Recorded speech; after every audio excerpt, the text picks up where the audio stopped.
training foreign military and police forces.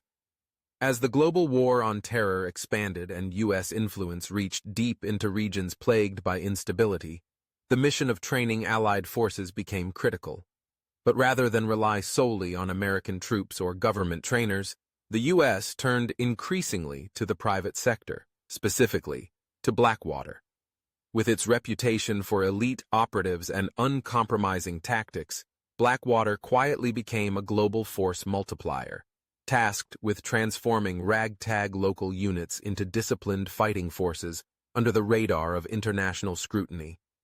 These training missions were conducted in dozens of countries, often under the guise of foreign aid, security cooperation, or counterterrorism support.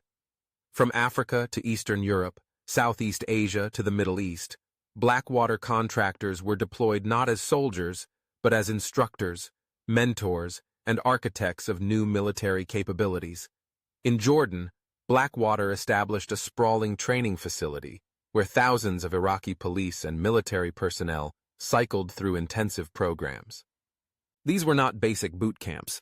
The curriculum included urban combat tactics, counterinsurgency doctrine, close quarters battle, and even VIP protection techniques. Instructors, often former Navy SEALs or Army Rangers, emphasized speed, aggression, and decisiveness, qualities Blackwater believed were missing from many local forces. In Afghanistan, where the security vacuum was profound, Blackwater contractors trained Afghan National Police units, border guards, and specialized response teams. The focus was on defending critical infrastructure, conducting night raids, and repelling insurgent attacks. These missions were not just about instruction.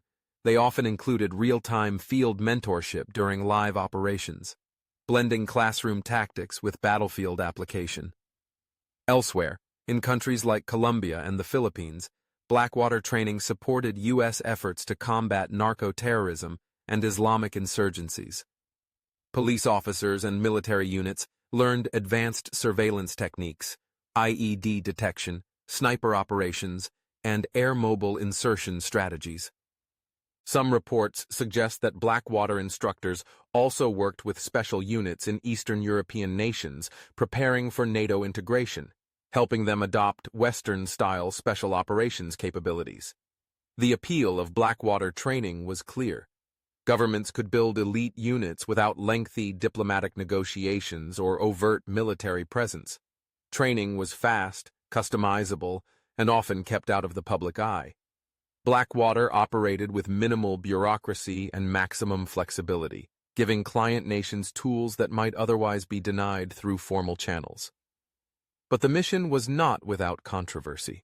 Critics warned that privatized training blurred the lines of accountability.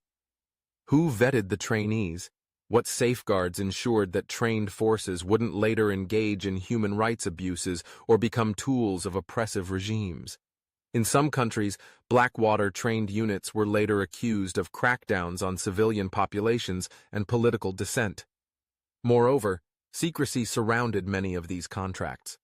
Training programs were often classified, funding sources hidden behind shell companies or obscure government departments. Even within the U.S. government, questions emerged about oversight, long-term impact, and the wisdom of exporting American-style warfare to unstable nations. Still, the results were undeniable. Blackwater-trained units became more lethal, more mobile, and more aggressive. They carried out missions once considered too complex or dangerous for local forces.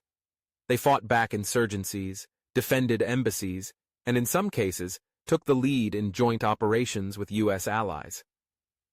Through these training missions, Blackwater didn't just teach tactics. They exported a philosophy, one that valued speed over caution, action over deliberation, and results over appearances. In doing so, they left a lasting imprint on the security forces of more than a dozen nations. These missions rarely made headlines, but their effects are still seen today in the uniforms, tactics, and mindset of special units from Iraq to Africa. Units molded not in military academies, but in the private training grounds of a company whose influence reached far beyond the battlefield.